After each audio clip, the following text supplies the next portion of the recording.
ഞങ്ങൾ പണ്ട് ഒരു യോഗത്തിന് പോയി 3 ദിവസത്തെ ഉപവാസ പ്രാർത്ഥന. 2-3 ദിവസം എനിക്ക് ശുശ്രൂഷ. അപ്പം 3-ാമത്തെ ദിവസമാണ് ഞാൻ ചെന്നത്, പകലും വൈകിട്ടും. ആദ്യത്തെ 1-2 ദിവസം വേറൊരു ദൈവദാസൻ അവിടെ ശുശ്രൂഷിക്കുക, ഒരു പ്രധാനപ്പെട്ട പാസ്റ്ററുടെ വീട്ടിലാണ്. അപ്പോൾ വർഷങ്ങൾക്ക് മുമ്പാണ് ശുശ്രൂഷ ആരംഭിച്ചു. ഞാനും ചെന്നു. പകലത്തെ യോഗം കഴിഞ്ഞു. ദൈവദാസന്മാർക്ക് ഭക്ഷണം കൊടുക്കാൻ അകത്ത് ക്രമീകരണം. അപ്പം ഉപവസിക്കാത്തവരും വേറെ ഗസ്റ്റുമൊക്കെ ഉണ്ട്.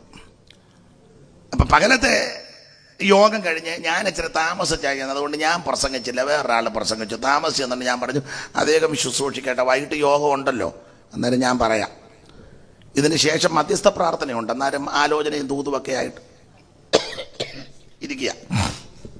അപ്പോൾ രാവിലത്തെ സെഷൻ കഴിഞ്ഞ് ഭക്ഷണത്തിന് അടുക്കളയിൽ ക്രമീകരണം നടത്തുന്നത്. ഡൈനിങ് ടേബിൾ വലുതാണ്. ആ ഡൈനിങ് ടേബിളിൻ്റെ ആ സൈഡിലൊരു വാതിൽ അടുക്കള. അപ്പോൾ ഞാൻ 1-2 പേരോട് സംസാരിച്ച് കഴിഞ്ഞ് ചെന്നപ്പോൾ എനിക്ക് ആ അടുക്കളയുടെ ഭാഗത്തുള്ള കസേരയാണ് കിട്ടിയത്, ഡൈനിങ് ടേബിളിൻ്റെ തന്നെ. മനഃപൂർവ്വം ഇരുന്നതല്ല, ഇതാ അതിൻ്റെയൊക്കെ ഇങ്ങനെ വന്നതുകൊണ്ട് പറ്റിയ, മറ്റവരെല്ലാം ഇരുന്നു. അപ്പോൾ അവിടെ ഇരിക്കുന്നത് കൊണ്ട് അടുക്കളയിൽ പറയുന്നത് പെട്ടെന്ന് കേൾക്കാൻ പോയിരുന്നതല്ല, സാഹചര്യം ഇതാ. പേരും സ്ഥലമൊന്നും ഞാൻ പറയുന്നില്ല. അപ്പോൾ ഈ പാസ്റ്ററുടെ ഭാര്യ വലിയ കേമിയാണ്. അവർ പാസ്റ്ററോട് പറയുന്നു, അടുക്കളയിൽ പറയുന്നത് എനിക്ക് കേൾക്കാം, പതുക്കെയാ പറയുന്നെങ്കിൽ അവിടെ ഇരിക്കുന്നതുകൊണ്ട് കേൾക്കാം, എന്നെ ദൈവം കൊണ്ടിരുത്തിയതാണ്. അവർ പറഞ്ഞു ഇവനെല്ലാം വെച്ച് വിളമ്പാനൊന്നും എന്നെ കൊണ്ട് പിന്നെ അതിൻ്റെ ഇങ്ങനെ ഇവർ പറയുന്നത് അടക്കി പറയുക. ഇതിനും പാസ്റ്റർ പതക്കെ പറക്കേക്കും എന്നോട് പറഞ്ഞിട്ടുണ്ട്. ഞാൻ കേട്ടു. പെട്ടെന്ന് വാക്യം എൻ്റെ അകത്ത് വന്നു, കണ്ണുകടിയുള്ളവൻ്റെ അപ്പം തിന്നരുതെന്ന്. പക്ഷെ ഞാൻ ആ സന്ദർഭത്തിൽ അവിടെ നിന്ന് എഴുന്നേറ്റാൽ അന്തരീക്ഷം പോകും. മറ്റവരാരും കേട്ടിട്ടില്ല, അവരും ചിലപ്പോൾ കഴിച്ചില്ലെന്ന് വരികയില്ല, അതൊരു വേറൊരു അന്തരീക്ഷമാകും. അതുകൊണ്ട് ഞാൻ ഒന്നും മിണ്ടിയില്ല, ഇരുന്നു. ഒരു ഇടർച്ച വരുത്തണ്ട എന്ന് കരുതി അല്പം ഭക്ഷണം മേടിച്ച് കഴിച്ചു. ഞാനിത് കേട്ടെന്ന് അവരറിഞ്ഞുമില്ല. കേട്ടതായിട്ട് ഞാൻ സംസാരത്തിലോ മുഖഭാവത്തിലൊന്നും വരുത്തിയില്ല. യോഗമെല്ലാം കഴിഞ്ഞപ്പം, ഭക്ഷണം കഴിച്ചു കഴിഞ്ഞപ്പം അമ്മാമ്മ ഇച്ചിരി കഴിഞ്ഞ് വന്നിട്ട് പ്രൈസ് ദി ലോർഡ് ദൈവദാസന്മാരെ, ഞാനും പറഞ്ഞു സ്തോത്രം. നമ്മളെപ്പോലെ അഭിനയിക്കാൻ മിടുക്കർ വേറെ ആരും, ഈ മമ്മൂട്ടിയും മോഹൻലാലും ഒന്നും നമ്മുടെ വെട്ടത്ത് വരികയല്ല. അവർക്കൊക്കെ എഴുതി കൊടുക്കണം. എന്തുവാ അതിന് പറയുന്നേ, ഡയലോഗൊക്കെ കൊടുത്തെങ്കിൽ അതവർ പഠിച്ചു. നമുക്ക് ഒന്നും എഴുതി തരണ്ട, അന്നേരം വരുവാ. അയ്യോ, പത്രോസ് ഇതിനോട് ചേർന്നൊരു പദം പറഞ്ഞു, വ്യാജഭാവം. നമ്മളെ പോലെ വ്യാജഭാവം കാണിക്കാൻ മിടുക്കര് ലോകത്തിലാരും ഇല്ല. ആരാധനയ്ക്കിരിക്കുമ്പോൾ ഇങ്ങനെ ഇരിപ്പൊക്കെ നിങ്ങളത് കണ്ട് എന്തോ പവിത്രമായിട്ട്. ഇത് കഴിയുമ്പോൾ കമ്മിറ്റി കൂടുമ്പോൾ ഈ മുഖം വന്ന് 2 ഫോട്ടോയും എടുക്കണം. 2 ഫോട്ടോയും എടുക്കണം. 2 ഫോട്ടോയും ഫ്രെയിം ചെയ്ത് വെക്കുന്നത് നല്ലത്. ഇടയ്ക്കിടയ്ക്ക് നോക്കണം. കമ്മിറ്റി കൂടിയപ്പോൾ ഉള്ള മുഖഭാവവും കർത്തൃമേശം എടുത്തപ്പോഴുള്ള, ചുമ്മാ വന്ന് വെള്ളവും കടലയും മേടിച്ചോണ്ട് പോകുന്നത് പോലെ. ഞാനിങ്ങനെ പറയുന്നതിന് വിരോധം വല്ലതും ഉണ്ടോ? ഈ ശൈലി അതോ ഞാൻ ഇളകണോ? അല്ല, നിങ്ങൾ പറ. ഇടയ്ക്കൊന്ന് ഇളകാം.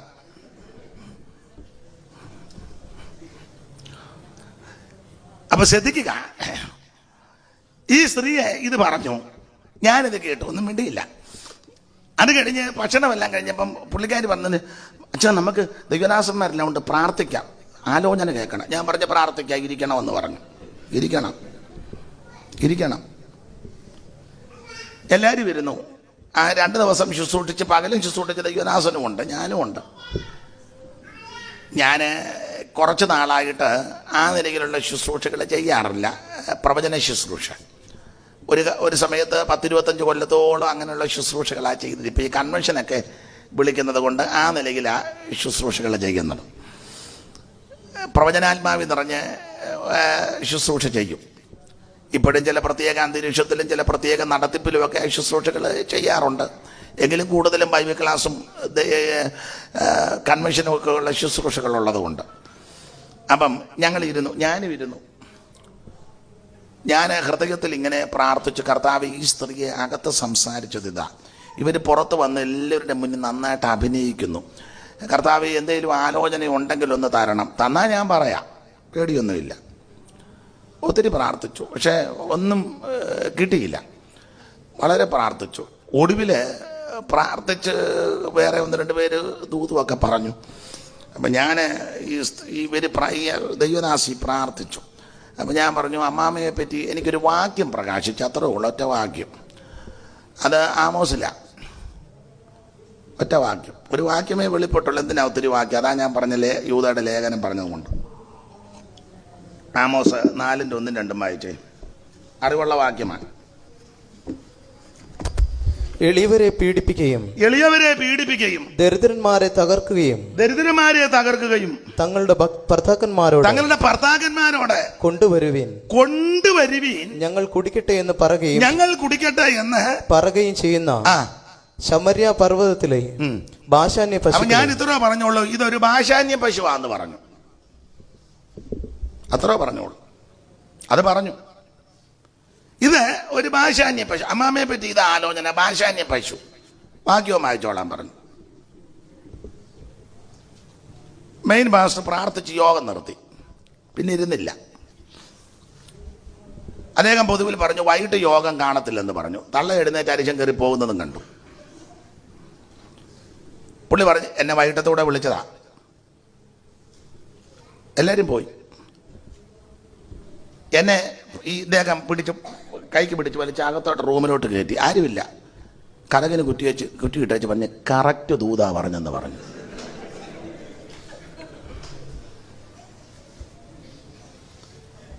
അലമാര തുറന്ന് ഒരു കവറും തന്നു. വൈകിട്ട് വേണ്ട, പൊക്കോളാൻ പറഞ്ഞു. 2 പകലും രാത്രിയിലും അന്ന് പകലും ശുശ്രൂഷിച്ച ദൈവദാസനുമുണ്ട്. പുള്ളിക്കും കവർ കൊടുത്തു. ഞങ്ങൾ സ്നേഹിതരാ. ഞാനിവിടെ ചെല്ലുന്നത് കൊണ്ടാണ് പുള്ളി വെയിറ്റ് ചെയ്തത്. ഒന്നിച്ച് ഞങ്ങൾ 2 പേരുടെ ഇങ്ങോട്ട് വന്ന്, വണ്ടിയൊന്നുമില്ല, ബസ്സിന് പോരണം. നടന്നു വന്നപ്പം ബസ്സിൽ കയറി. അപ്പം ഞാൻ ചോദിച്ചു, നിനക്ക് സ്വോത്രകാഴ്ച വല്ലതും തന്നോ? കാരണം അന്തരീക്ഷം വല്ലാതാ. വല്ലതും തന്നു. അപ്പം ഞങ്ങൾ ബസ്സിന് എന്തോ തന്നു. അപ്പം അവനൊരു എമൗണ്ട് പറഞ്ഞു. അച്ചായന് വല്ലതും തന്നോ? ഞാൻ പറഞ്ഞു, എന്തെങ്കിലും തന്നു. ഞാനും എടുത്തു. അപ്പം ഞാൻ നോക്കി, അന്നത്തെ കാലമാണ്. എനിക്ക് 2000 രൂപ തന്നു. 2000 അന്നാന്ന് ഓർക്കണം. ഞാൻ ചോദിച്ചു, നിനക്ക് എന്തോ തന്നു? അച്ഛാ 750 രൂപ. അന്നാ വിലയുള്ളതാ. ഞാൻ ചോദിച്ചു, നീ 2 രാത്രിയും 2 പകലും ഇന്ന് പകലും എല്ലാം ഈ അണ്ടം കീറിയിട്ട് നിനക്ക് ഇത്ര? ഞാൻ ഒറ്റ വാക്യോ പറഞ്ഞോളൂ. നിങ്ങൾക്ക് മനസ്സിലായി കാണും. ഇത് പോസ്റ്റ് കാർഡാ. 25 വാക്യമേ ഉള്ളൂ. കൊരിന്ത്യർക്ക് എഴുതിയ 1-ാം ലേഖനം 16 അധ്യായമുണ്ട്. ഇല്ലണ്ടാ. അപ്പൊ ഇത് 25 വാക്യമേ ഉള്ളൂ എങ്കിലും സകല വിഷയവും ഈ ലേഖനത്തിലുണ്ട്. ഞാനിങ്ങനെ പറയുന്നത്, ദൂതലോകത്തെ വിഷയം മുതൽ അന്ത്യകാല വിഷയം വരെ ഈ ലേഖനത്തിൽ. പിന്നെ ചടികടാന്ന് വായിക്കണം. 6-ാം വാക്യം, ദൂതലോകത്തെ വിഷയം 6. പെട്ടെന്ന്, തങ്ങളുടെ വാഴ്ച കാത്തുകൊള്ളാതെ സ്വന്തം വാസസ്ഥലം വിട്ടുപോയ ദൂതന്മാരെ മഹാദിവസത്തിന്റെ വിധിക്കായി എന്നേക്കുമുള്ള ചങ്ങലയിട്ട് അന്ധകാരത്തിന് കീഴിൽ സൂക്ഷിച്ചു. അപ്പൊ ശ്രദ്ധിക്കുക, ദൂതലോകത്തെ വിഷയം മുതല യൂദ തുടങ്ങിയിരിക്കുന്നത്.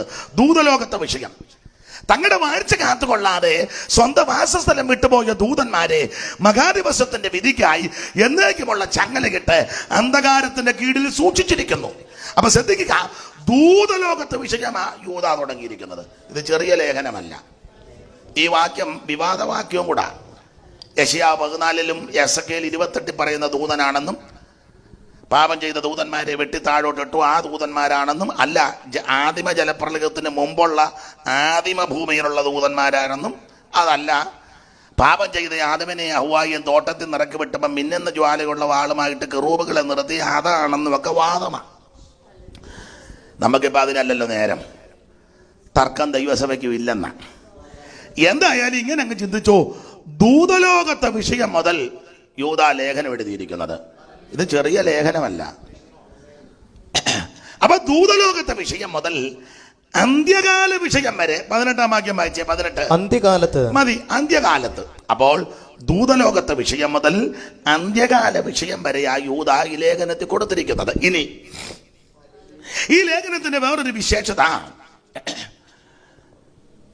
വെളിപ്പാട് പുസ്തകത്തിന്റെ പുറകിലാ ഈ ലേഖനം കൊടുത്തിരിക്കുന്നത്. വെളിപ്പാട് പുസ്തകത്തിന്റെ പുറകിൽ.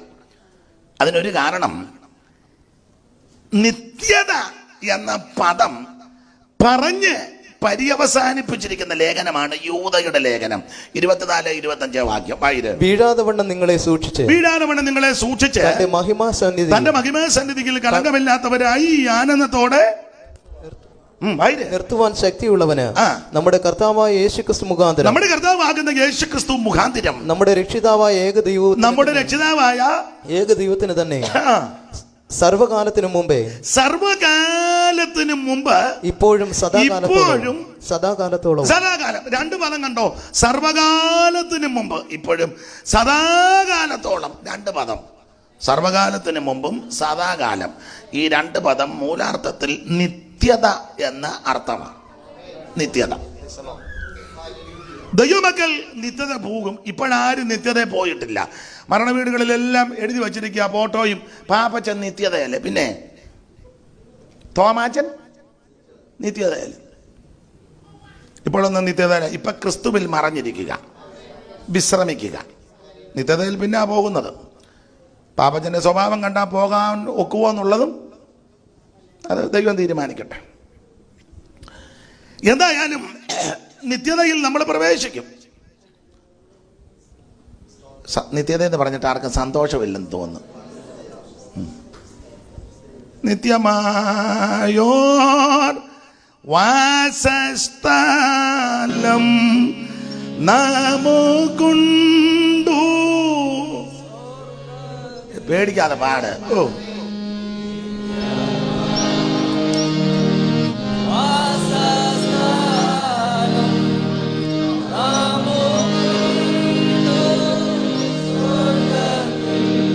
മതി മതി മതി.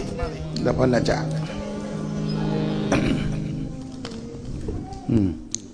ചിലക്ക് ട്യൂണ് കേൾക്കുമ്പോൾ തന്നെ വെപ്പറാളവാണ്. ഇതിനെപ്പറ്റി പറയുന്നത് ബി നാഗളിൻ്റെ പാട്ടാണ്. ജർമ്മൻകാരനായിരുന്നു. മലയാളക്കരെ വന്ന് മലയാള ഭാഷ പഠിച്ച് മലയാളത്തിൽ നല്ല വരികളാണ്. അപ്പം ഇതിൻ്റെ ട്യൂണ് പണ്ട് ആലുവ UC കോളേജിലെ ഒരു പ്രൊഫസർ ഉണ്ടായിരുന്നു. അദ്ദേഹം അതിനെപ്പറ്റി പറഞ്ഞിരിക്കുന്നത്, ഈ സായിപ്പന്മാരുടെ ഇടയിൽ, വിശേഷിച്ച് ബ്രിട്ടനിലൊക്കെ, ഒരു ഭാര്യയും ഭർത്താവും ഒരു കുടുംബജീവിതത്തിൽ പ്രവേശിച്ച് കഴിയുമ്പം അവരുടെ രീതികളാണ്. ഇവർ ഈ പൂന്തോട്ടത്തിൽ കൂടെയൊക്കെ നടക്കും. നമുക്കതിന് നേരമൊന്നുമില്ല.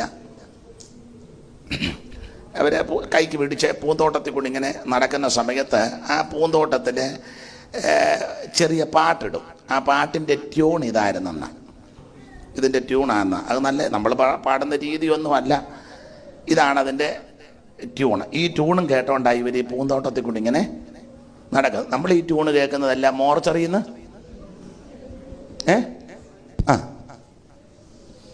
എന്നെ എല്ലാവർക്കും ഒരു ആട്ടാ. നമുക്ക് ആ വിഷയം വിട്ടൊക്കെ എന്നെ അലോഗ്യം ഉണ്ടാക്കണ്ട.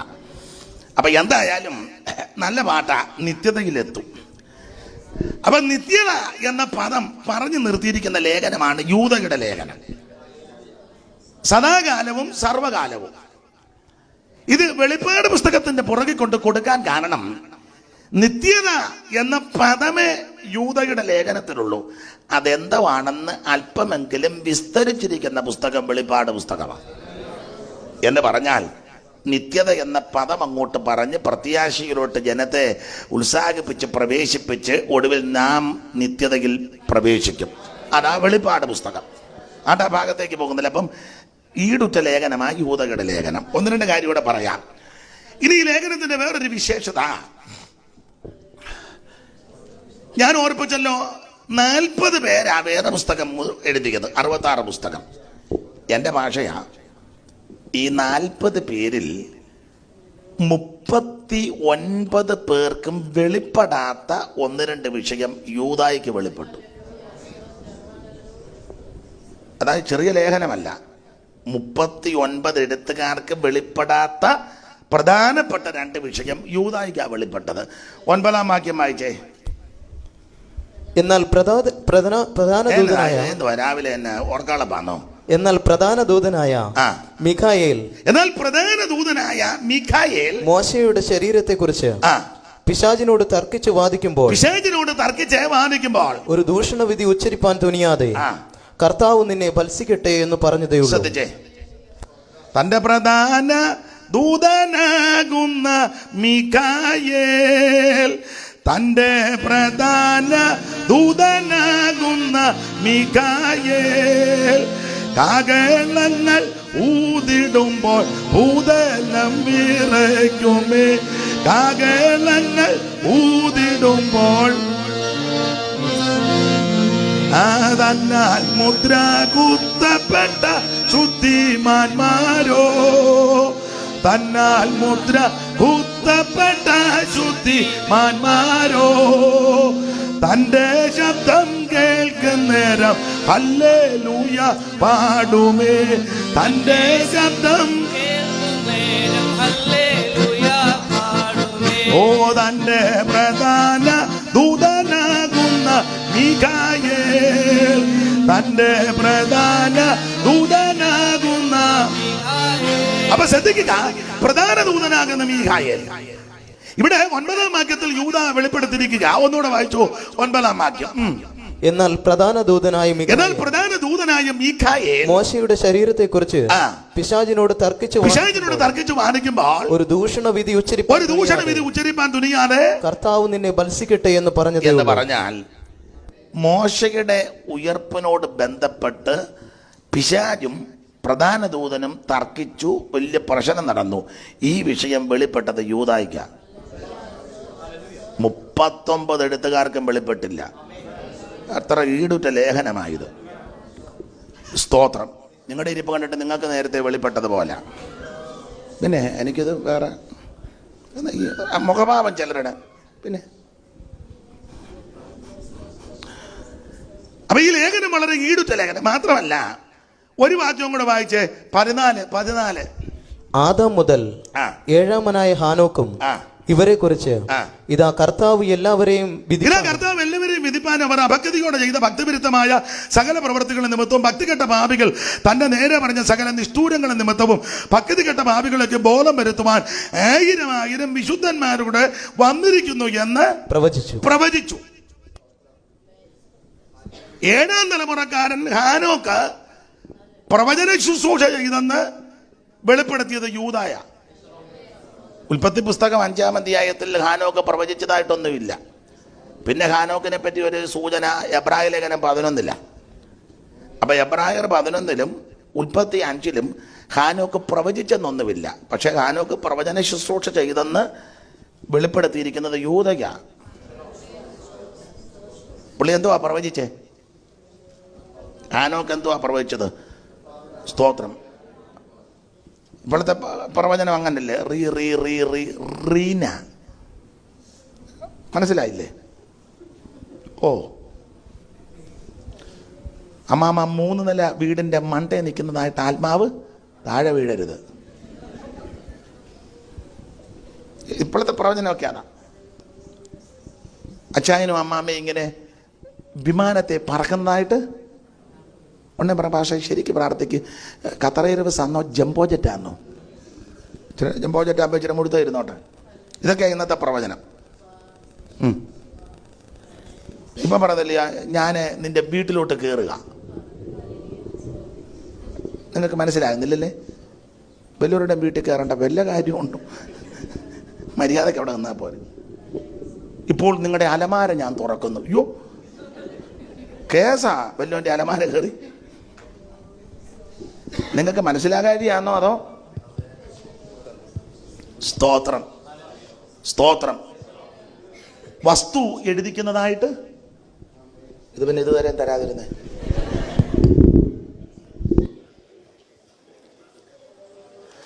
അപ്പൊ ഇന്നത്തെ പ്രവചനമൊക്കെ ആ നിലയിലാ പ്രവചനം. ഹാനോക്ക് പ്രവചിച്ചത് ഇതൊന്നും അല്ല. ഒന്നുകൂടെ വായിച്ചേ ബ്രദറെ. ആദാം മുതൽ ആ. ഏഴാമനായ ഹാനോക്കും ആ. ഇവരെ കുറിച്ച് ആ. ഇതാ കർത്താവ് എല്ലാവരെയും വിധിപ്പാൻ ഇതാ പ്രവചനം. കർത്താവ് സകല എണ്ണത്തിനെയും വിധിക്കും. നീ യഥാസ്ഥാനപ്പെട്ടില്ലെങ്കിൽ, ക്രമീകരണം പ്രാപിച്ചില്ലെങ്കിൽ, മടങ്ങി വന്നില്ലെങ്കിൽ, രൂപാന്തരപ്പെട്ടില്ലെങ്കിൽ, അവൻ ദൈവത്തെ ആരാധിച്ചില്ലെങ്കിൽ, ദൈവസന്നിധിയിൽ ക്രമപ്പെട്ടില്ലെങ്കിൽ എന്നെയും നിന്നെയും വിധിക്കും. ഇതാ പ്രവചനം. അല്ലാതെ വണ്ടി തരുന്നതും കല്യാണം നടത്തുന്നതും വത്തുവഴുതിക്കുന്നതും അമേരിക്കയിലും പേർഷ്യയിലും ലണ്ടനിലും അതൊക്കെ തെറ്റാന്നല്ല, വിടുന്നതോ സ്തോത്രം. ബിസിനസ്സിൽ കുറച്ചുകൂടെ ഇതൊന്നും അല്ല പ്രവചനം. സ്തോത്രം. ഞാനും നീയും വചനത്തെ ഭയപ്പെട്ട് വചനത്തിൽ അടിയുറച്ചു നിന്ന് വചനപ്രകാരം ജീവിച്ച് ദൈവത്തോടും മനുഷ്യരോടും കുറ്റമറ്റ മനസ്സാക്ഷിയോടെ ജീവിച്ച് വേർപാടും വിശുദ്ധിയും കാത്ത് വിശ്വസ്തരും വിശുദ്ധരുമായി ജീവിച്ചില്ലെങ്കിൽ എന്നെയും നിന്നെയും വിധിക്കും. നീതിക്കായി മിശിക തന്റെ വഴിയൊരുക്കുമ്പോൾ നീതികേടിൻ വഴികളെ നശിപ്പിച്ചിടുമേ. നീതിക്കായി മിശിക തന്റെ വഴിയൊരുക്കുമ്പോൾ നീതികേടിൻ വഴികളെ നശിപ്പിച്ചിടുമേ. എഴുന്നു ശോഭിപ്പി, ദീപം തെളിയിപ്പി, പറന്നു പോവാൻ ഏറ്റം അടുത്തു വരുന്നിതാ, വാനിൽ പറന്നു പോവാൻ കാലമേറ്റം. ഓ നിൻ കിരീടമാരുമേ ഡുത്തിടാതെ നോക്കുക, ജീവിത വസ്ത്രത്തെ നീ വെള്ളയായി കാക്കുക. നിൻ കിരീടമാരുമേ ഡുത്തിടാതെ നോക്കുക, ജീവിത വസ്ത്രത്തെ നീ വെള്ളയായി കാക്കുക. എഴുന്നു ശോഭിപ്പി, ദീപം തെളിയിപ്പി, പറന്നു പോവാൻ കാലമേ അടുത്തു വരുന്നില്ല, വാനിൽ പറന്നു പോവാൻ. നീതിക്കായി മിശിക തന്റെ വഴിയൊരുക്കുമ്പോൾ നീതികേടിൻ വഴികളെ നശിപ്പിച്ചിടുമേ. നീതിക്കായി മിശിക തന്റെ വഴിയൊരുക്കുമ്പോൾ നീതികേടിൻ വഴികളെ. അപ്പൊ ശ്രദ്ധിക്കുക, ഹാനോക്ക് പ്രവചിച്ചത് ഇതാ പ്രവചിച്ചത്. കർത്താവ് ന്യായം വിധിക്കും. അത് പ്രസംഗിക്കുന്നവരെ ആണെങ്കിലും കൊള്ളാം, പ്രാർത്ഥിക്കുന്ന നേരായിട്ട് പോയില്ലേ വിധിക്കും. അത് തീർത്ത് പറ. ഇതാ ഹാനോക്കിന്റെ പ്രവചനം. അല്ലാതെ മുക്കുടിയനോട് പറയാ ദൈവം നിന്നെ കണ്ടിരിക്കുന്നു മകനി. സഭയെ ബ്ലേഡുകാരനുണ്ട്, അവനോട് പറയാ പുതിയ വഴി തുറക്കുന്നു. അതിനെ പുതിയ ബ്ലേഡിനോ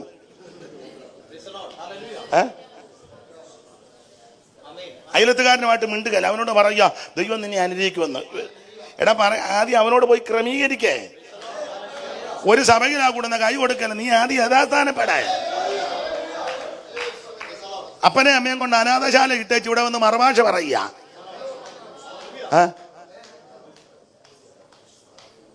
എന്നാ ചിലരുടെ മുഖത്തൊരു ഷെയ്പ്പ് കേട്, ഈ കൈപ്പുള്ള കഷായം കുടിക്കുമ്പോൾ ഒരു ഷെയ്പ്പ് കേടുണ്ട്. സ്തോത്രം. അല്ല, ഉപദേശമാരെ എടുത്തേ, വലിയ വലിയ ഭയങ്കര പ്രസംഗകരുണ്ട്, തമ്മിൽ മിണ്ടത്തില്ല മിക്കതും. എന്നാ എനിക്കറിയാൻ മേല, ചിലക്ക് കൈ കൊടുക്കാൻ തന്നെ വലിയ അങ്ങനെയുള്ള കൊണ്ട് ഭയങ്കര ആളായിപ്പോയി. ഒരു കൂറയില്ലാതെ തെണ്ടി നടന്നവനാ. ആണെന്ന് തെളിവ് തരണോ? ഒന്നല്ല 100 തെളിവ് തരാം. ഇപ്പോൾ ഞാൻ 1-ാം പ്രതി ഞാനാ. പിന്നെ ബാക്കി മുഴുവൻ ലിസ്റ്റ് ഞാൻ തരാം. ഞാൻ സഹിതം 1-ാം പ്രതി ഞാനാ. പൗലോസ് പറഞ്ഞാൽ ആ പാപികളിൽ ഒരു കൂറയില്ലാതെ ആർക്കും വേണ്ടാതെ തെണ്ടി നടന്ന എന്നെയും ഇതുപോലുള്ള പല കക്ഷികളെയും ദൈവം അങ്ങ് ഉയർത്തി.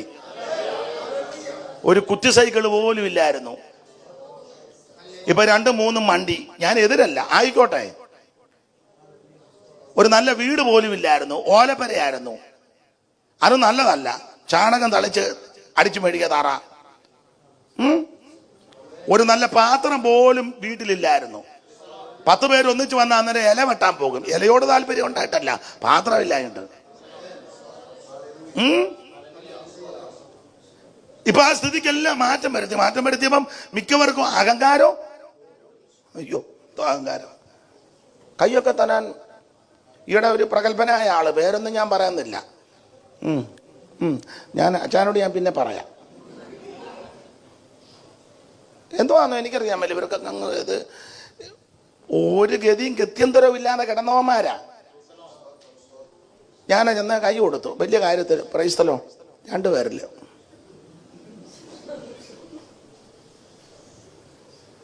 എടാ, രാജാക്കന്മാരുടെ പുസ്തകത്തിൽ യോനാഥാൻ എതിരേക്കാൻ ചെന്നപ്പം എൻ്റെ ഹൃദയം നിന്റെ ഹൃദയത്തോട് യോജിച്ചിരിക്കുന്നോ, പരമാർത്ഥമാകുന്നോ, കൈതാ, ഇങ്ങനെ കൈ കൊടുക്കണ്ടേ. സത്യം പറഞ്ഞാൽ എനിക്കങ്ങ് സങ്കടമായി. എല്ലാവരും കണ്ടോണ്ടിരിക്കുകയല്ലേ, നമ്മൾ വലിയ കാര്യത്തെ. ഞാൻ ഭാരം ഉണ്ടായി, പിന്നെ അത് കഴിഞ്ഞ് എൻ്റെ ഭാരം മാറി. കുറച്ച് കഴിയുമ്പം വേറൊരാൾ വന്ന് കൈ എടുത്തപ്പോൾ പുള്ളി ഒന്ന് കൊടുത്തു. അപ്പം എനിക്ക് മനസ്സിലായി എന്നോട് കുറച്ചുകൂടെ താല്പര്യം ഉണ്ടല്ലോ. എനിക്ക് 2 തന്നു. അവൻ ചെന്നപ്പോൾ വേറൊരാൾ ചെന്നപ്പോൾ കൊടുത്തേ ഇല്ല. എന്താണെന്ന് എല്ലാം പണ്ഡിതന്മാരും ജ്ഞാനികളും പ്രഗത്ഭന്മാരും റബയും ഡോയും ഞാൻ ഇരുത്തിക്കൊണ്ട് പുകഴ്ച പറയുകയല്ല. കർത്തദാസിയുടെ ഉപ്പാപ്പനല്ലയോ ഭാവിച്ചാൻ അല്ലേ? ഓ, 9 ഡോക്ടറേറ്റ് ഉണ്ട്. അത് അമേരിക്കയിൽ ചെന്ന് $150 കൊടുത്തപ്പോൾ കിട്ടിയതല്ല. നമ്മുടെ മിക്ക ഡോ അങ്ങനത്തെ ഡോയാ. പുസ്തകക്രമം പോലും മിക്ക ഡോയ്ക്കും നഖവും പ്രവചനം പറഞ്ഞ ഡോ തപ്പി ഊപ്പാട് വന്ന് വെച്ചിരിക്കും, പേജ് നമ്പർ തന്നെ. അതാ നമ്മുടെ ഡോ. ബഹുമാനപ്പെട്ട ബാബു സാർ അങ്ങനല്ല. 9 എന്തോ ജ്ഞാനമാ, നല്ല വിദ്യാനിപുണൻ. പക്ഷെ ആ മനുഷ്യൻ്റെ വിനയവും സമർപ്പണവും, ഞാൻ സത്യം പറഞ്ഞ എൻ്റെ കുറച്ച് അഹങ്കാരം അദ്ദേഹത്തെ കണ്ടപ്പം മാറി. അതെ, ഇത് നിർമ്മിത കഥയൊന്നുമല്ല. നമ്മൾ ആ വീട്ടിലോട്ട് ചെല്ലുമ്പം വിനയവും സമർപ്പണവും സ്വീകരണവും എന്തോ അന്തം വിട്ടു പോവുക. സൈമൺ സാറിനെ പറ്റി കേട്ടിരിക്കുന്നത് കണ്ടിട്ടില്ല. നിങ്ങൾ ആരെങ്കിലും സൈമൺ സാറിനെ കണ്ടിട്ടുണ്ടോ? ഉണ്ടോ? ഇരിപ്പ് കണ്ടതുപോലെ ആണല്ലോ. ഞാനും കണ്ടിട്ടില്ല. അപ്പം മൂലൂര് ഒരു കവിത എഴുതി സാറിനെ പറ്റി. ഹ്രസ്വത്വം പൂണ്ട ഗാത്രം വലിയ തല വിശാലാപമാകും ലലാടം വശ്യോക്തിത്വം സ്വപക്ഷ പ്രകടനമടിമ അക്ഷരപ്രസ്ഫുടത്വം അസ്വാർത്ഥ പ്രീതി തേജസ്ഫുരിത മുഖം മൗട്ടിൽ ഉത്കൃഷ്ടവാന ഈ സൈമൺ കൊച്ചുമർത്യൻ സുമതി പൊട്ടിപ്പൊട്ടിപ്പു പ്രസംഗ പ്രഭാവൻ. അതാ സാറ്. ഹ്രസ്വത്വം പൂണ്ട ഗാത്രം, നീളക്കുറവായിരുന്നു. എനിക്കൊന്ന് നിങ്ങളുടെ വീട്ടിലൊക്കെ സാറ് വന്നിട്ടുള്ളതാ. കരിങ്കുറ്റിക്കലും കരുവഞ്ചേരിലും തോട്ടാലിലും ഒക്കെ ഒത്തിരി വന്നിട്ടുള്ളതാ. മൈലപ്പുറ സഭയുടെ പ്രധാന ഒരു ആളായിരുന്നല്ലോ സാറ്. അപ്പം ഹ്രസ്വത്വം പൂണ്ട ഗാത്രം, നീളക്കുറവാ. ഗാത്രം ശരീരം, ഹ്രസ്വം ചെറുത്, നീളക്കുറവാ. ഹ്രസ്വത്വം പൂണ്ട ഗാത്രം വലിയ തല വലുതാ. നമുക്കും വലിയ തലയാ, ഒന്നുമില്ല ഇതിനകത്ത്. ഒരു മുഴുത്ത തലയായിട്ടിങ്ങനെ. സാറിന് വലിയ തലയായിരുന്നു, തലയ്ക്കകത്ത് സാധനം ഉണ്ടായിരുന്നു. ഹ്രസ്വത്വം പൂണ്ട ഗാത്രം വലിയ തല വിശാലാപമാകും ലലാടം നെറ്റി, വലിയ നെറ്റിയായിരുന്നെന്നാ. വശ്യോക്തിത്വം ഏത് മനുഷ്യനെ ആകർഷിക്കും. വശ്യോക്തിത്വം സ്വപക്ഷ പ്രകടനമടിമ അക്ഷരപ്രസ്ഫുടത്വം. പറയുന്ന കാര്യത്തിൽ ഉറപ്പും തീരുമാനവും തത്വവും ഉണ്ട്. അക്ഷര സ്ഫുടവുമായിരുന്നു. നമുക്കൊരു സ്ഫുടത നമ്മൾ ഹോളൂയ ലലിയ പറയുന്നതാ. ഹോളൂയ വായിക്കാത്ത വെള്ളം ഒഴിച്ചതുപോലെ. ഹോളൂ ഹല്ലേലൂയ അങ്ങനെ പറയണ്ട, പറയുകയല്ല. ഹോളൂ സ്തോത്രം പറഞ്ഞാൽ ക്ഷോത്രം. ഷൂള പഠിക്കുമ്പോൾ അതുപോട്ടെ, ഞാനത് അങ്ങോട്ടൊന്നും പോകുന്നില്ല, വെറുതെ എന്തിനാ അലോഗ്യം ഉണ്ടാക്കുന്നത്. അപ്പൊ ഈ സാറിനെ പറ്റി പറയുന്നത് ഭക്തനായിരുന്നു. അദ്ദേഹത്തിന് 18 ഭാഷയോളം അറിയായിരുന്നു. അതിലെ 9 ഭാഷ അനായാസേന കൈകാര്യം ചെയ്യുമായിരുന്നു. കുറമല മത്തായിച്ചൻ എന്ന് പറയുന്ന ഒരു കർത്തദാസൻ ഉണ്ടായിരുന്നു, മരിച്ചുപോയി. ഞാൻ 30 കൊല്ലം മുമ്പ് പുള്ളിയെ കാണാൻ ചെല്ലുമ്പം അന്ന് പുള്ളിക്ക് 97. അദ്ദേഹത്തിൻ്റെ മകൻ ശൗമേലച്ചാൻ അടുത്ത കാലത്താണ് മരിച്ചത്. ബേബിച്ചാനുണ്ട്, കോട്ടയം അസംബ്ലിയിലാണ് കൂടുന്നത്, വലിയ കാര്യമാണ്. അപ്പം അപ്പച്ചൻ ഒരിക്കൽ പറഞ്ഞതാ, സാറ് വെളുപ്പിനെ 2 മണിക്കാണ് വീട്ടിൽ ബൈബിൾ ക്ലാസ്. കുന്നംപുറത്ത് വെളുപ്പിനെ 2 മണിക്ക് ബൈബിൾ ക്ലാസ്. പ്രാന്തി നെല്ലിക്കാൻ എന്നൊക്കെ ആൾക്കാർ അത്താഴൂണ് കഴിഞ്ഞ് നടന്നിഞ്ഞ് വരും, നടന്ന് കുന്നംപുറത്ത് വീട്ടിൽ വരും. അന്നേരം 2-2:30 ആകും. സാറ് പറഞ്ഞുള്ള അറിവാണേ. അപ്പം മിറ്റത്തൊരു 350-400 പേര് ക്ലാസ്സിന് ഇരിപ്പുണ്ട് വെളുപ്പിനെ 2 മണി കഴിയുമ്പം.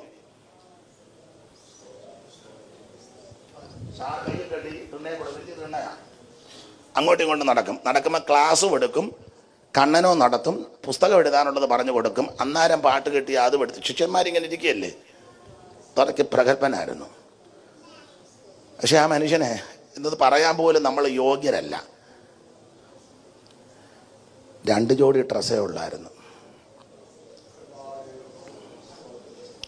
നമുക്ക് ഡ്രസ്സിംഗ് റൂമിൽ ഇങ്ങനെ നോക്കിയിട്ട് എന്നിട്ടൊന്നും ബോധിക്കുന്നില്ല നമുക്ക്. ഈ സാരി ഇന്നാളെ ഉടുത്തതാ, അത് ഫ്രൈഡേ ഉടുത്തതാ, അത് നാളെ കല്യാണത്തിന്. മുഖം കാണുമ്പോൾ അറിയാം ഒന്നും ഒരു തൃപ്തിയില്ല. പിന്നെയും പറയാം മേടിച്ചു തന്നോണം എനിക്ക്, ഇല്ലെങ്കിൽ എൻ്റെ തനി സ്വരൂപം. അവരൊക്കെ ഭക്തന്മാരാ. ഒരിക്കൽ ഡ്രസ്സ് മുഷിഞ്ഞു. സൈമൺ സാറിൻ്റെ ഭാര്യനെ ഐരൂരമ്മ എന്നാണ് വിളിക്കുന്നത്. ഐരൂരമ്മ രാവിലെ കഴുകാൻ കൊടുത്ത് പുള്ളിക്കാരി തിരക്ക് കൊണ്ട് ഒത്തില്ല. സാറ് പകലത്തെ ശുശ്രൂഷ കഴിഞ്ഞ് വന്നപ്പോൾ കഴുകിയിട്ടില്ല, ഇട്ടത് മുഷിഞ്ഞു. പുള്ളി ഒന്നും കുഴപ്പമില്ലെന്ന് പറഞ്ഞ് നേരെ യോഗ സ്ഥലത്തോട്ട് പോവുക.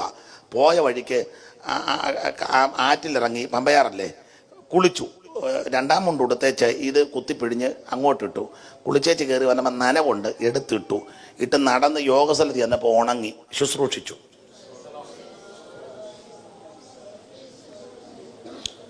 ഞാൻ ഓർത്ത് നിങ്ങളൊന്ന് ഞെട്ടുവാരിക്ക് വന്ന്. നിങ്ങൾ ഇതിലും വലുത് കേട്ടിട്ട് ഞെട്ടുകയല്ല. പിന്നെ സാറ് അതുകൊണ്ടൊരു ഒരു വരി ഇങ്ങനെ എഴുതി: നല്ല വസ്ത്രം, നല്ല ശയ്യകൾ, സുഖസാധനങ്ങൾ, ഇല്ലിവയിലാശദാസന്. നല്ല വസ്ത്രം, നല്ല ശയ്യകൾ, സുഖസാധനങ്ങൾ, ഇല്ലിവയിലാശദാസന്.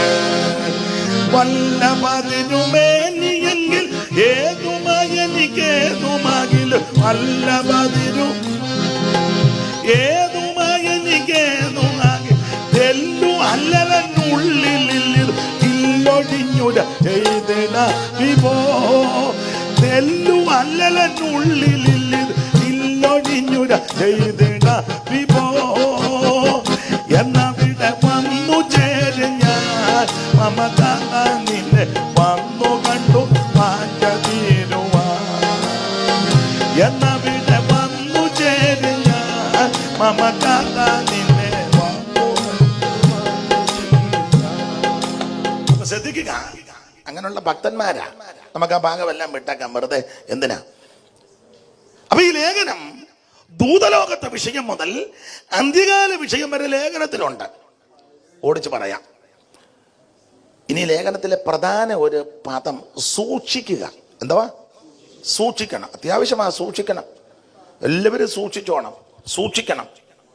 തെറ്റിക്കരുത് ആരും. വിരുദ്ധ തെറ്റരുത്, ലക്ഷ്യം തെറ്റരുത്, പ്രത്യാശ തെറ്റരുത്, ചതിക്കരുത്, ആരും വിരുദ്ധ തെറ്റിക്കരുത്, തത്വജ്ഞാനം കൊണ്ടും വഞ്ചന കൊണ്ടും തെറ്റിക്കരുത്. സൂക്ഷിക്കണം, സൂക്ഷിക്കണം, എല്ലാവരും സൂക്ഷിക്കണം. പഴമക്കാർ പറയുന്നത് കടമെടുക്കുക, വെളുത്തതെല്ലാം പാലല്ല, മിന്നുന്നതെല്ലാം ഒന്നും. സൂക്ഷിച്ചോണം, സൂക്ഷിച്ചോണം. സൂക്ഷിക്കുക എന്ന് തന്നെ ഒരു വലിയ വിഷയമാണ് വേദപുസ്തകത്തിലെ. യൂദയുടെ ലേഖനത്തിലെ സൂക്ഷിക്കുക അതാ 1-ാം വാക്യം വായിച്ചേ. 1-ാം വാക്യം വായിക്കണം, 6-ാം വാക്യം വായിക്കണം, 13-ാം വാക്യം വായിക്കണം, 21-ാം വാക്യം വായിക്കണം, 24-ാം വാക്യവും വായിക്കണം. ക്രമത്തിൽ വായിര്. യേശുക്രിസ്തുവിന്റെ ദാസനും യാക്കോബിന്റെ സഹോദരനുമായ യൂദ, പിതാവായ ദൈവത്തിൽ സ്നേഹിക്കപ്പെട്ടും യേശുക്രിസ്തുവിനായി സൂക്ഷിച്ചു. അവിടെ സൂക്ഷിച്ചെന്ന 6-ാം വാക്യം വായിച്ചേ. തങ്ങളുടെ വാഴ്ച കാത്തുകൊള്ളാതെ സ്വന്തം വാസസ്ഥലം വിട്ടുപോയ ദൂതന്മാരെ മഹാദിവസത്തിന്റെ വിധിക്കായി എന്നേക്കുമുള്ള ചങ്ങലയിട്ട് അന്ധകാരത്തിന് കീഴിൽ സൂക്ഷിച്ചു. അവിടെ സൂക്ഷിച്ചു. 13-ാം വാക്യം വായിച്ചേ. 13. തങ്ങളുടെ നാണക്കേട് നുരച്ചു തള്ളുന്ന കൊടിയ കടൽ തിരകൾ സദാകാലത്തേക്കും അന്ധതമസ് സൂക്ഷിച്ചു വെച്ചിരിക്കുന്നു. അവിടെ സൂക്ഷിച്ചെന്ന 21. പരിശുദ്ധാത്മാവിൽ പ്രാർത്ഥിച്ചും നിത്യജീവനായിട്ട് നമ്മുടെ കർത്താവായ യേശുക്രിസ്തുവിന്റെ കരുണയ്ക്കായി കാത്തിരുന്നും കൊണ്ട് ദൈവസ്നേഹത്തിൽ നിങ്ങളെ തന്നെ സൂക്ഷിച്ചു. അവിടെ സൂക്ഷിച്ചു 24 വായില് വീഴാതെ വണ്ണം നിങ്ങളെ സൂക്ഷിച്ചു. അപ്പൊ കണ്ടോ, 5 വാക്യത്തിലും പ്രധാന ഒരു ഫലമാ സൂക്ഷിച്ചു. എല്ലാവരും സൂക്ഷിക്കണം. ഞാനൊന്നും വിവരിക്കുന്നില്ല. ദൈവത്തിന്റെ മഹത്വം. ഈ ലേഖനം വളരെ ആഴമേറിയ ലേഖനമാ. സൂക്ഷിക്കണം. ഇനി ഈ ലേഖനത്തിലെ 3 കാര്യങ്ങൾ എടുത്ത് പറയുന്നുണ്ട്. 3 കാര്യം. 3ന്റെ ഒരു കണക്കുണ്ട്. 3ന്റെ ഒരു കണക്ക്. 3 ഒരു നല്ല കണക്കാ. 3ന്റെ ഒരു കണക്കുണ്ട്. 1-ാം വാക്യത്തിൽ തന്നെ 3 കാര്യം വായിച്ച. 1-ാം വാക്യം, യേശുക്രിസ്തുവിന്റെ ദാസനും യാക്കോബിന്റെ സഹോദരനുമായ യൂദ, പിതാവായ ദൈവത്തിൽ സ്നേഹിക്കപ്പെട്ടും യേശുക്രിസ്തുവിനായി സൂക്ഷിക്കപ്പെട്ട് ഇരിക്കുന്നവരായ വിളിക്കപ്പെട്ടവർക്ക്. 3 പദമാ. സൂക്ഷിക്കപ്പെട്ട്, വിളിക്കപ്പെട്ട്, സ്നേഹിക്കപ്പെട്ട്. 3. അതിന്റെ അടുത്ത വാക്യം വായിച്ച. അവിടെ 3 കാര്യം. നിങ്ങൾക്ക് കരുണയും സമാധാനവും സ്നേഹവും വർദ്ധിക്കുമാറാകട്ടെ. കരുണ, സമാധാനം, സ്നേഹം. 3 കാര്യമാണ്. 6-ാം വാക്യം വായിച്ചേ. 3 സംഭവങ്ങളുണ്ട്. തങ്ങളുടെ വാഴ്ച കാത്തുകൊള്ളാതെ സ്വന്തം വാസസ്ഥലം വിട്ടുപോകുന്ന ദൂതന്മാര്. മഹാദിവസത്തിന്റെ വിധിക്കായി വാഴ്ച കാത്തുകൊള്ളാതെ പോകുന്ന ദൂതന്മാര്. പിന്നെ ഒന്ന് മഹാദിവസത്തിന്റെ വിധിക്കായി. അടുത്ത വാക്യം, അതുപോലെ സോദോമും ഗോമോരയും ദൈവം ന്യായം വിധിക്കുന്ന വിഷയം. പിന്നെ 5-ാം വാക്യം, നിങ്ങളോ സകലവും ഒരിക്കൽ അറിഞ്ഞുവെങ്കിലും നിങ്ങളെ ഓർപ്പിപ്പാൻ ഞാൻ ഇച്ഛിക്കുന്നത് എന്തെന്നാൽ കർത്താവ് ജനത്തെ മിസ്രയീമിൽ നിന്ന് രക്ഷിച്ചിട്ടും വിശ്വസിക്കാത്തവരെ പിന്നത്തേതിൽ നശിപ്പിച്ചു. അപ്പോൾ മിസ്രയീമിൽ നിന്ന് ഇറങ്ങി തിരിച്ച് പട്ടുപോയവര്, പാപം ചെയ്ത ദൂതന്മാര്, സോദോം. 3 സംഭവം. അത് 3ന്റെ കണക്കാ. ഇനി 11-ാം വാക്യം വെച്ച 3 വ്യക്തികള്. അവർ കയ്യോ കഷ്ടം. അവർ കയ്യിന്റെ വഴി. 2 കയ്യിന്റെ വഴിയിൽ നടക്കുകയും കൂലി കൊതിച്ച് വഞ്ചനയെ തങ്ങളെ തന്നെ ഏൽപ്പിക്കുകയും കോരകന്റെ. അങ്ങനെയുണ്ട് 3 കക്ഷികള്. ബിലയാം, കയ്യിനെ ബിലയാം, കോരക്. 3 നല്ല ഏറ്റ പുള്ളിക്കാരാ. മനസ്സിലായില്ല? കയ്യിന്റെ വഴി. എന്തുവാ കയ്യിന്റെ വഴി?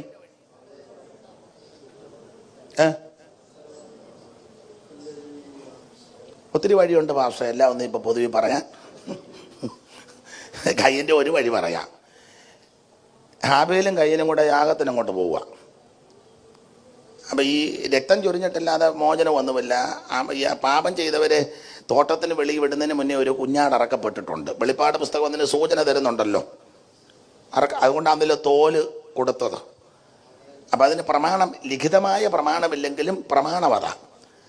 അപ്പച്ചൻ ആദാമും ഹവ്വായും അവിടെ നിന്ന് ഇറങ്ങി വന്നപ്പോൾ പിള്ളേർ ജനിച്ചു കഴിയുമ്പോൾ പിള്ളേരോട് പറഞ്ഞിട്ടുണ്ട്, ഇങ്ങനെ ആ യാഗം കേട്ടോ, യാഗവിധ ഒരാട്ടിൻകുട്ടിയെ കണ്ടിക്കണം, രക്തം ചൊരിക്കണം. പക്ഷേ കൊച്ചുങ്ങളിലെ ഹാബേൽ അത് അംഗീകരിച്ചു. ആട്ടിൻകൂട്ടത്തിൽ നിന്നൊന്നിനെ. കയ്യിനെ കൃഷിഫലത്തിൽ നിന്ന്, കൃഷിക്കാരനാ.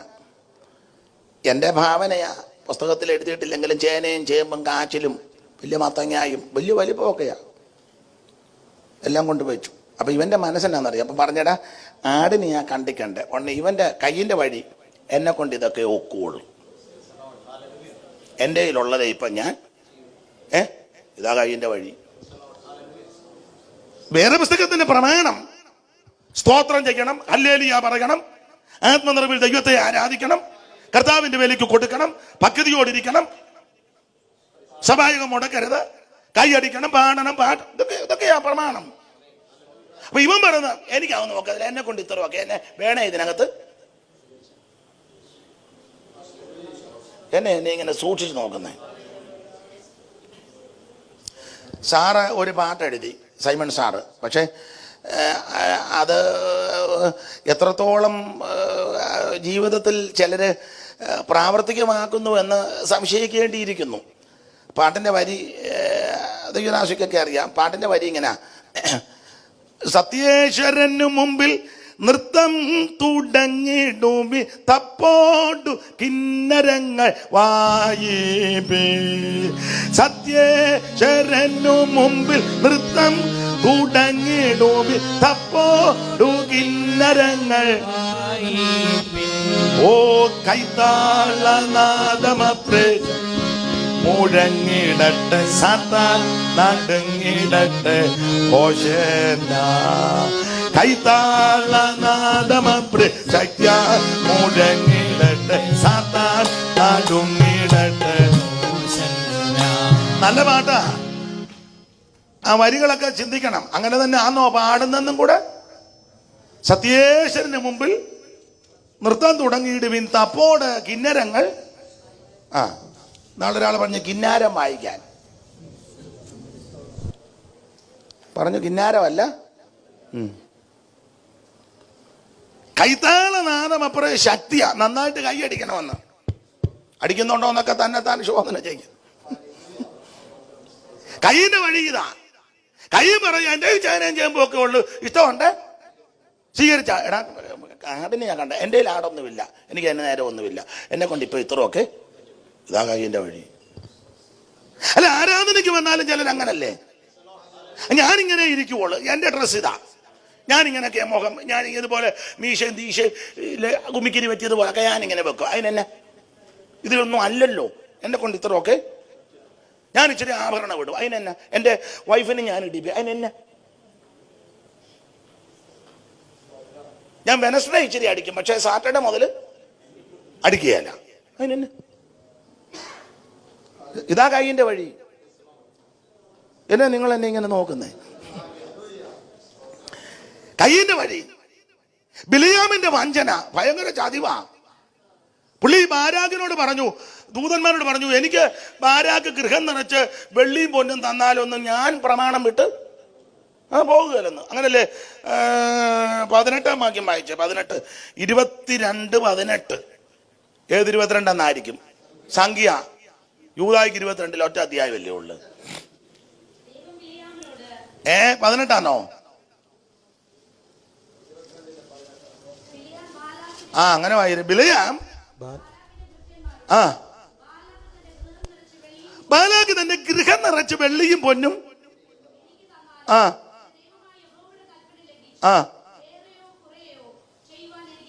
എങ്ങനുണ്ട്? ഗൃഹം നിറച്ച് വെള്ളിയും പൊന്നും തന്നാലും ഞാൻ പ്രമാണം വിട്ട്. പുറമേ ഡയലോഗ് അടിക്കുക. പുൾപ്പിറ്റെ കയറുന്ന പിള്ളേരുടെ ഭാഷ പറഞ്ഞ പുൾപ്പിറ്റെ നിന്ന് കീച്ചുക. പുൾപ്പിറ്റെ നിന്ന് ഞാൻ എന്നെ പ്രതിയാക്കിയാ പറഞ്ഞത്, കീച്ചുക. എനിക്ക് ഗൃഹം നിറച്ച് വെള്ളിയും പൊന്നും. തമ്പുരാൻ ഇവന്റെ ഹാർട്ടിന്റെ സ്കാൻ ചെയ്തു. ചില അസുഖമൊക്കെ പിടികിട്ടാത്തമ്മ അവർ പറയണ്ട, സ്കാൻ ചെയ്ത് വെച്ചു. ചിലത് നോക്കുമ്പോഴേ പിടികിട്ടും. കുഴൽ വെക്കുമ്പോഴേ അറിയാം ഇടിപ്പ് എന്തും വേണ്ടോ. ചിലത് പിടികിട്ടുകയല്ല, സ്കാൻ ചെയ്ത് വെച്ചു. തമ്പുരാൻ ബിലിയാമിന്റെ ഹാർട്ട് സ്കാൻ ചെയ്ത് 2 സ്കാനിങ് റിപ്പോർട്ട് സെയിം. പത്രോസിന്റെ 2-ാം ലേഖനം 2-ാം അധ്യായത്തിന്റെ 14 വായിച്ചേ. പെട്ടെന്ന് നിർത്തുക. അവർ വ്യഭിചാരിണിയെ കണ്ട് രസിക്കുകയും പാപം കൊണ്ട് തൃപ്തിപ്പെടാൻ. 15 വായിച്ചോ. 15. അവർ നേർവഴി വിട്ടുതെറ്റി ബെയോറിന്റെ മകനായ ബിലയാമിന്റെ വഴിയിൽ നടന്നു. അവർ അനീതിയുടെ കൂലി കൊതിച്ചു.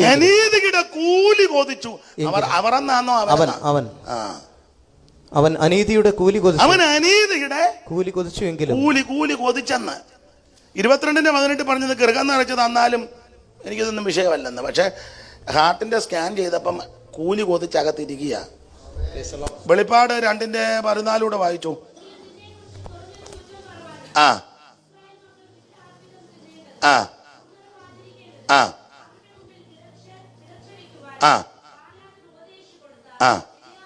ബിലിയാമിന്റെ ഉപദേശം. ഇനി യൂദ 15-ാം വാക്യം കൂടെ വായിച്ചേ.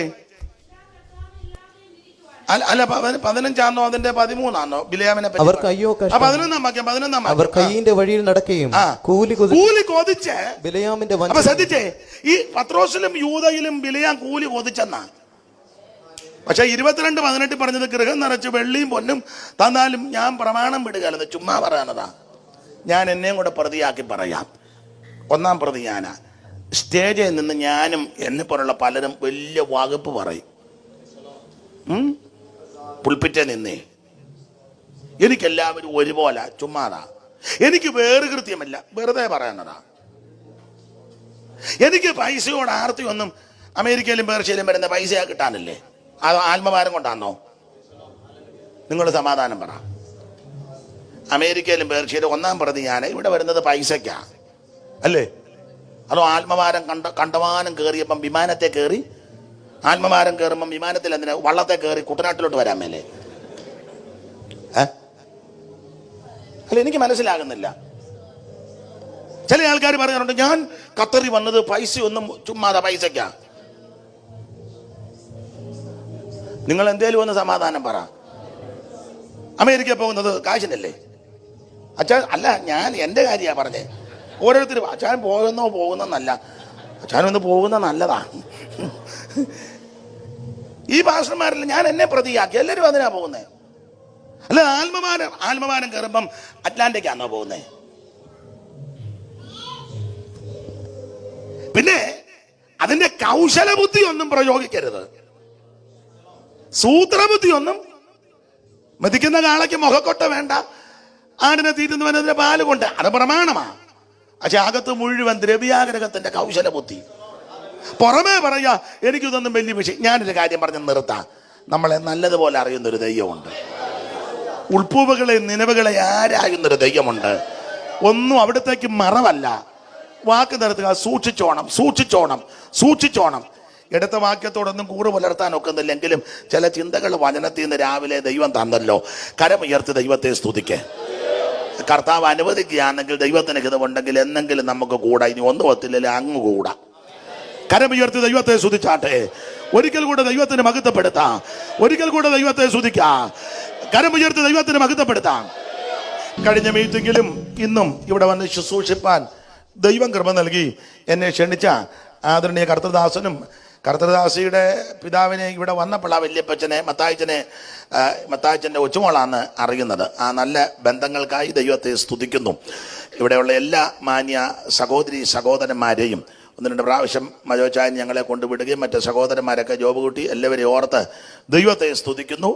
ദൈവം എല്ലാവരെയും അനുഗ്രഹിക്കുമാറാകട്ടെ. കാണിച്ച എല്ലാ കൂട്ടായ്മയ്ക്കും സഹകരണങ്ങൾക്കും നന്ദി.